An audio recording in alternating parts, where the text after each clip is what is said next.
guys, welcome to another episode of the Cambridge United RTG. The season is going remarkably well, perhaps as well as some of you may have expected, and as well as it normally does go in FIFA for your first year in the Premier League when coming up with an RTG. But with as realistic as we've been in this save, 3 years to get from League One to the Championship, 3 years to get from the Championship to the Premier League, and now we're apparently challenging for the title in the first season. It's a little bit odd, not yet used to it, but we've got 4 games for you today. Brighton away, we'll sim Tottenham away, then we'll play West Ham at home and Nottingham Forest away. And then moving forward, actually we've been drawn in the Carabao Cup quarter-final against Arsenal, which makes the month of December more straightforward for me, because it means we can then sim, rather than having to play the game against one of the big 6 in Arsenal, so we can play Leeds, Watford and Newcastle and sim the Arsenal League game to then play Arsenal in the Cup, Wolves and Watford in the episode after that. And then we'll be into January, where at the minute we will have at least 1 FA Cup tie added, if not another 2 Carabao Cup semi-finals as well. So January will probably span over the course of 2 episodes as well. As things stand, we weren't sure if Antoine Semenyo was going to be good enough to lead the line in the Premier League, and we were going to give him until January to decide. He's the league's top goal scorer after 10 games, so yes, the answer is he definitely can lead the line in the Premier League, and for the time being, he stays as my number 1 striker. I see absolutely no reason to sell him or drop him out of the starting lineup whatsoever. Now, we'll deal with January when we get there, but for the time being, I just want to crack on. At the minute, if I'm completely honest, I don't really see much need in changing anything at all with the squad. Let's be honest, we're a point off top after 10 games. It couldn't be going much better. We're a quarter of the way through the season, and we absolutely trust our squad right now. Frustratingly, the morale is dipping into the yellow again. I've offered players new contracts recently, and they signed them, and some of them are already unhappy with their new contracts. Yeah, get the logic in that. So I am unable to offer them a new one because I just offered them one. So, FIFA. So for the time being, we're going to have to balance the morale as best we can. And from there, we will hopefully... It's hard to balance all of the sharpness as well. I had so many youngsters I wanted to loan out, and just nobody bid for them. You guys saying that the reason for some of them is because their contracts are expiring, and that is the reason why people haven't bid for them. So, with that in mind, some of them I may even just let go in January permanently, rather than trying to loan out and get some growth out of them. Because, let's be honest, it's not necessarily helping me at the minute with them having such negative morale and affecting the entirety of the squad as badly as it does. And it means my squad is so big that I can't train everyone to keep everyone's sharpness high, which again is having a knock-on effect on morale. So a number of these youngsters, unfortunately, will probably be let go in January, and I'll just release them because it's not going to cost me much. Josh Key, I will probably look to... I don't know, in January. Lancaster I'll offer a new contract to. Harmer at 30 will probably let go at the end of the season. And then we'll sign perhaps that Kozłowski guy who looked ridiculous in the summer transfer window next year. Even though he just got a move in the summer transfer window this year, it would be unrealistic for me to sign him in January. But next year, after a year at his current club, certainly if we qualify for Europe, I think we could justify picking him up from wherever he went. He was at Brighton, and he's now at Stuttgart. So, yeah, especially if we qualify for Europe, we can absolutely justify going for Kozłowski. Chapman's gone from 90 to 91 this season. Teddy Coles has gone from 89 to 90 this season, and I can't afford either of them at the moment. And as you can see, Ajax won't even sell George Chapman, so there's no chance of me getting him back in this save. I am planning on signing Hervé Blin when we get Champions League football. So that, as it stands, may well be next season, as it looks at the minute. And then he'd come in, Kouame would go out, and Semenyo would be swapped in and out of the side. I wouldn't completely drop him because he's been ridiculous, but he'd certainly take a back seat for understandably, a 92 rated player. Right, Brighton away to start. Bit of a waffly intro, apologies for that. And then we'll take it game by game. Do drop the video a like, though, if you're enjoying, of course. Make sure you subscribe to the channel so you don't miss out on any more. Right then, let's go down to the south coast. Brighton in a 4-2-3-1. Kiel Sherpen in goal for them. Felix Nieto, a regen at right back with an ageing Eric Bailly, an 86 rated Esri Konsa at centre back alongside Adria Pedrosa.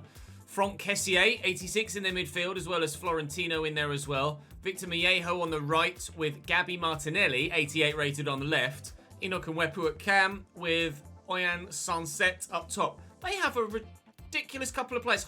An 87 rated Jose Maria Jimenez is at Brighton as well. And an 86 rated Mark Cucurella, who hasn't left them yet. What a team! How they're 12th, I'm not sure. To be fair, how we're 4th, I'm not sure either, although evidently our team is pretty good. Right, let's go and get 3 points, shall we? That's what we've been doing most games so far this season, so let's try and keep up. Thank you. Let's just back kill that straight to me. Angel Di Soria. I'll float this, looking for Radoni, who can't get there ahead of the defender, annoyingly. And Martinelli brings it down. Can't believe Brighton have got such talent at their team. 88 rated Martinelli, 87 rated Jose Maria Jimenez, and an 86 Franck Kessié. AC Milan to Brighton and Hove Albion. It's quite the step backwards, and I'm sure Brighton fans would not be too offended by that. I'm sure they understand that AC Milan are a bit of a bigger club than they are. And Wepu does have a decent long shot on him. And he drew the save out of Hubner there, who's one of the players that's pissed off about his contract and annoying my morale. Soria gets there to head that away, and Florentino will try and recycle possession. Esri Konsa from Kessié, not known for his long shots, but especially on his weak foot, but again drawing the save out of Hubner, and Brighton starting the brighter. I guess they kind of have to, given their name. Up we go, McCallum with the header. Florentino back in. Gabby Martinelli could whip it from here. He's going to set up in Wepu, who's going to go for a long shot again, but it's well blocked. And I just can't seem to get rid of it at the minute. Oh, it's good football. Sunset. Good tackle by Incapié. And then a good block by Cade Gordon. Oh, it's tough to get the ball off Brighton, though, and tough to keep it away from them once we've got it back. We, of course, lost a game against Southampton by a goal to nil last time out. So we know that we do have defeats in us. It's our second defeat of the season, I think, wasn't it? We lost to Southampton 1-0 and we lost to Chelsea 2. But other than that, we've been mainly winning. A couple of draws in there. 2-2 against Everton. And a 1-1 against someone else who I can't recall. Martinelli will deliver this into the box again. It's just been wave after wave of Southampton of... Why'd you hit it there? Wave after wave of Brighton attack. But given that they're on the south coast, wearing blue and white and called the Seagulls, wave after wave kind of makes sense. Away, please. Not properly. And Hoover's not going to get to the second ball, is he? Yeah, he is. Out. Thank you. Bloody hell. Soria. He's on the run there, Semenyo. He has picked up a knock, but it's not necessarily affecting him at the minute. Oh, here we go. They're about to talk about it in commentary too. Okay, landed heavily on his shoulder, apparently. Could be a dislocation, but if it were, he'd probably have had to come off. Can't play on with a dislocation, can you? So, you'd imagine then, it's probably going to be a bruised shoulder, and it'll be 3 to 5 days at most. So we shouldn't be missing Semedo for any games. McCallum will float this into the middle where... it was Elijah Stone underneath it with a header. That's not going to go well. He may even have shaken it off already, Semenyo, and indeed he has. So yeah, he'll be absolutely fine. He may not even have to spend any time out on the sidelines at all. I think there's an international break between this one and the game against Tottenham as well, so plenty of time for a recovery from a little knock. Hopefully he doesn't have to recover at all. What we're going to have to do is score a bloody goal, though, because Brighton have done all of the attacking in this game, and I've not really gotten up this end at all, drawn any sort of save, meaningful save out of the goalkeeper whatsoever. Soria, we've had 2 shots. They've both gone over. One from Soria that went wide, one the header that went over, and, very nearly a deflection of Semenyo that went in. But he must have been offside or it must have hit an arm. Otherwise, I'd have gotten the corner there. So, 0-0 at the break. But Brighton the better team, as those stats quite clearly show you. Excuse me. Yellow card, please. Thank you very much. That was a rather naughty challenge. Inside 2, Elijah Stone. And then Semenyo. Rudoni's in a good spot. He's outside the box, but he's floating over the bar. Oh, it was Gwilt. I thought it was Rudoni. If I'd have realised it was Gwilt, I wouldn't have shot. I saw a tall man with blonde hair and thought in an advanced position and thought, Rudoni on his right foot, shoot. Turned out it was me centre-back on his weak foot. Shouldn't have shot. Faulkner in there, and we'll bring Twine on off the bench for Cade Gordon. Gordon has had a quiet season so far, certainly by last season's standards. Obviously, it's at a higher level with much better defenders marking him. But it's not stopped Semenyo from lighting up the Premier League. So I would like more from Cade Gordon if he'd be willing to offer it to me. Saria, we'll use Rudoni first. Get him a last piece of the action. And the last thing he does is get fouled. And he might be in trouble here. The referee looks like he might go to his back pocket. Indeed he is. It's a straight red card for Franck Kessié. Cheerio, pal. Brighton down to 10 men for the last 10 minutes. If anything, it's just wasted enough time to ensure that Brighton get their bloody point. To be fair, it's more... Oh, God. It's more me getting my point than it is them getting theirs. They have been, by a long way, the better side in this game. But we will take a point. We will take a point. Thank you very much indeed. Sorry, Brighton. I feel like you've been a little bit hard done by there. They were incredible in the first half. But second half, we stepped up and held our own, but weren't good enough to find a way through, unfortunately. So, you win some, you lose some, and some you get draws from as well. That still actually moves us up in the table to third, but only because Manchester United, Chelsea and Arsenal haven't played yet. We're ahead on goal difference of United and Chelsea. Arsenal, we were already above. Everton on 16 could draw level with us on 19 as well. It's pretty tight in this Premier League, isn't it? And like I say, international break between now and the game against Spurs, which will be one we sim anyway. Let's have a quick advance just to let everybody else play their games. And we are down to 5th. But Manchester United have lost on match day 11. Who did they lose to? That's what I'd like to know. They lost to Arsenal. At home. Moves Arsenal above us into 3rd. Burnley still going strong, up in 2nd. Top goal scoring charts. Semenyo still top. Pinamonti didn't score for Burnley because he was already on 8. But leading the way at the minute, Antoine Semenyo. Long may that continue. Here we are then away from home against Spurs. They are currently not having that great a season. 15th. Last time we saw them, they were 17th. So they have improved slightly of late, but they have lost more than half their games. So, not a great season for Spurs so far. We have a full week's break, don't we, to the next game? Yes, so I can quite comfortably sim this with the full strength side available. Is everybody in the right position for them? Let me just check that that isn't Alban Lafont at centre-back for them. And RAPHINHA in goal. Hang on a second. I think they might have a goalkeeper at centre-back and a winger in goal. And, yeah, well done. So if I'd have gone into that game without checking and just simmed it, they would have had Alban Lafont at centre-back, RAPHINHA the right mid in goal, Roden the centre-back at centre-mid, Camavinga the centre-mid at right wing, and John the cam at centre-mid when there's a 90 rated Barella on the bench.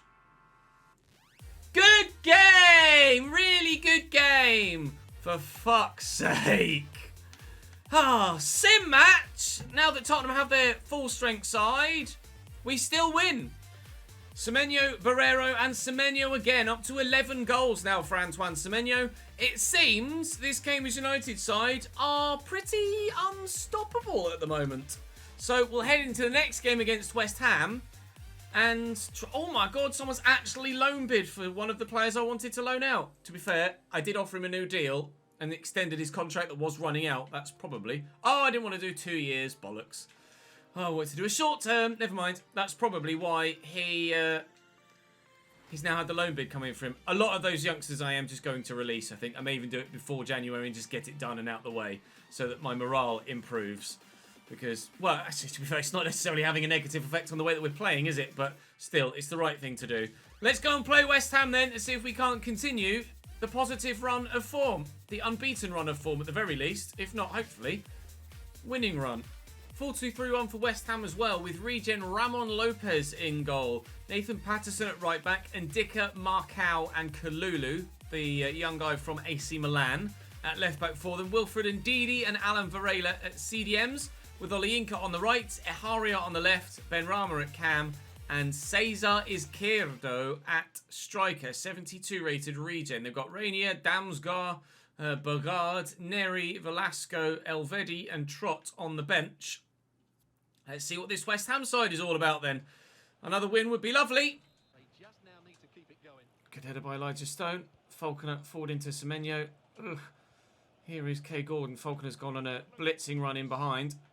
Gordon, Hoover. Back there to Stone and Semen. Yo. Wish he could have gotten that shot away. Still, we've got possession. Stone. Oh, there's so much space for Kay Gordon. Why have they backed off? They can't do that because he's deadly. Whipped in well. Good save by the keeper. Stone with the delivery. Keeper's not going to come. Gwilt can't get there. It'll fall to Gordon again. And when he's right foot, he's not quite so good, unfortunately. And into Olayinka, who's done me with a little jink there. And, oh, inside well. And if it weren't for Gwilt in the way, that may well have ended up as 1-0 West Ham.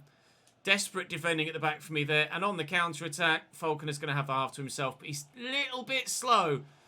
Little bit weak. And Evan Ndicka is quick and strong. That nearly was a classic FIFA counter-attack. But unfortunately, on Ultimate, not quite got the legs to get away from the defence there, Kirk Falconer. Into Falconer. Through the gap. Well, oh, he's caught there. Oh, I might have liked a free kick. Oh, I will get it. I was trying to play that wide to Cade Gordon. We are going to get the free kick. If you're going to do all this and then just tell him off, then what's the point in even having an animation for it? Oh, Provod is a free kick. Not God, but he does have decent stats for it. So come on then. Show me what you got, Mr. Provod. Oh, it's not bad, but it needed a bit more power on it and a bit more height, perhaps. It was relatively comfortable for the goalkeeper. Not a bad effort, certainly. But knowing that Provod can take a decent free kick, maybe I need to play him a little bit more often. Pereira Martins is so solid defensively, and the side as a whole have been playing so well. It is hard to justify changing the starting 11 in any manner whatsoever.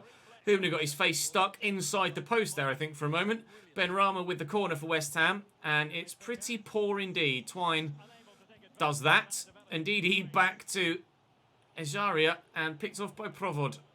Whistle will go before he get the chance to counter. 0-0 at the break. Olayinka. And the option he has is to play it inside or go down the line. We've been able to stop him doing either. Falconer inside to Elijah Stone. We'll use the right back. Cade Gordon is there, and with a little bit of space, the defender backed off. Semenyo's here too. Oh, and Ndicka just runs in. And he's like, I'll have that, thank you, bye. And we don't get the chance to turn and have a shot. I've not been that creative today, I feel. Lacking something in the final third. Provod looking for Falconer. Semedo played in now. Edge of the box. Half the issue is apparently we can't seem to hit the target. One thing a step up from not creating chances is then creating them and not getting them on target. I mean, it's a start, but I kind of need them to be in between the sticks, Antoine. You know where the goal is. We've seen that this season. We've seen that over multiple seasons. So actually bloody do it, please. Faulkner now out wide here on the left. As Twine went off and we brought Rodoni on but didn't want to take Falconer off. Bit more quality in possession Falconer than Scott Twine. And you guys have asked that we try Falconer out wide on the wing from time to time. So trying it here. Might even give it a go in the Forest game from the off, depending on what everyone's stamina is like. Varela was trying desperately. Oh my God, if he saved that, it's brilliant. He did. I was trying desperately to change the man that was stood directly in front of the man with the ball. But it just wouldn't give me him. And then in the end, I closed it down. Oh, did it take a slight nick, perhaps even off Gwilt's thigh there? And then the keeper made the save. They're making a change. Who's that? Oh, it's Mikkel Damsgaard coming on, the 86 rated man that didn't get a start today. Ejaria going off for him. Gwilt wins that header well with the big Evan Ndicka man with him. Oh, it's perfectly weighted for Damsgaard. Come on then. Now's the time. Rudoni. Semenyo. Rudoni's gone again. Have the legs, have the legs. Please have the legs. Knock it down in front of you. He's done well. I am going to need support. He's turned brilliantly. No, it was meant for Semenyo. Falconer. Kirk! Oh, Lopez at full stretch. No goal to win it yet. Maybe from the corner. Whipped in. Up we go. He's too busy falling over. Oh, it nearly fell on the edge of the box again like it did at the end of yesterday's episode. But no. 2 games down. No goals conceded. But no goals scored either. We were a little bit more creative in that one, I felt like. And weren't threatened as much at the back. But still not able to find a breakthrough. Picking up those 0-0 draws in games we should be winning. Especially at home against sides like West Ham. So what's going to see us potentially not make it to the top 4. McCallum's grown again. He should be 84 rated now, and indeed he is. And has peaked as such. So we'll just leave it as is. I've managed to sort the morale issue out by offering a couple of people new contracts. There are still some that are unhappy. And we were in the green category. We've now dropped back down into the average one again. So that's lovely. Semenyo is the only man that's not fully fit to play this game against Forest. Forest, a 5-2-3 for them, as we're more familiar with from our time in the Championship. Thomas Lichty in goal, a regen goalkeeper.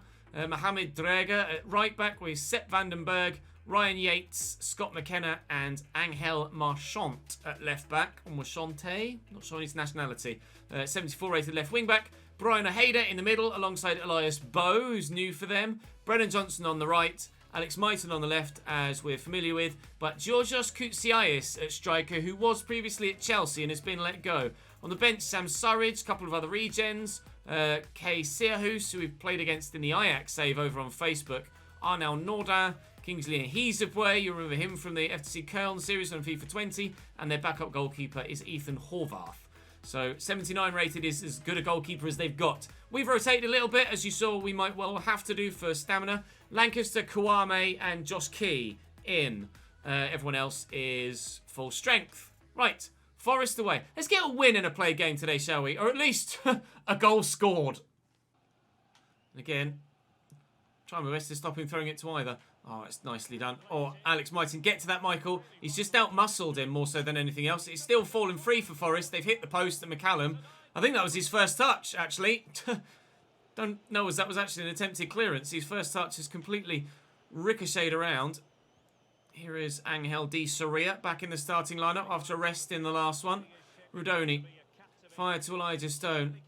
And out here to Josh Key. Semenyo, not Semenyo, it's Kouame, striker this time around. Stone to Pereira Martins. Soria's in. Good first touch. Brilliant block by Sepp Vandenberg.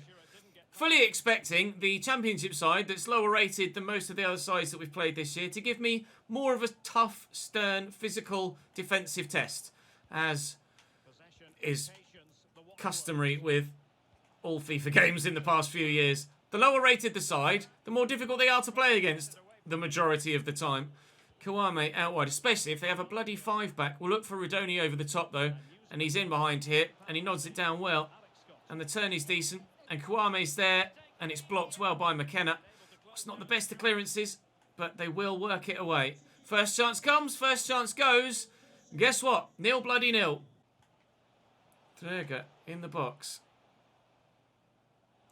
I don't want him to pass it, but at the same time, I don't want him to just waltz through whilst I try and stop him passing.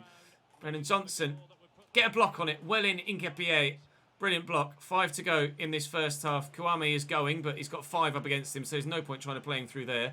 Pereira Martins just manages to hold on to that. And now we have Lancaster getting in behind on the right-hand side. Now, Kouame is arriving, so the cross could find him. It may well. It will. It's a goal. Christian Kouame is the first man to make the breakthrough today. And Jack Lancaster stands up the ball beautifully for him. Initially, didn't think he was going to get on the end of that because the defender was in front of him, but he's used his physicality, basically, to just muscle his way in front and then rise up and win the header. I mentioned in a previous game, I think it was the first one, that I didn't really feel like I had another option for a plan B. Semenyo wasn't really the player I could stand it up to. Kouame, previously in this save, hasn't been that guy either. It just so happens that on this occasion, he was the guy to stand it up to. We have a goal! 1-0! Finds out Lancaster. I need people shorter rather than further away because of the amount of men that are in the middle there. Why he's just gone for that slide tackle, I'm not sure. Here's Radoni and Kouame.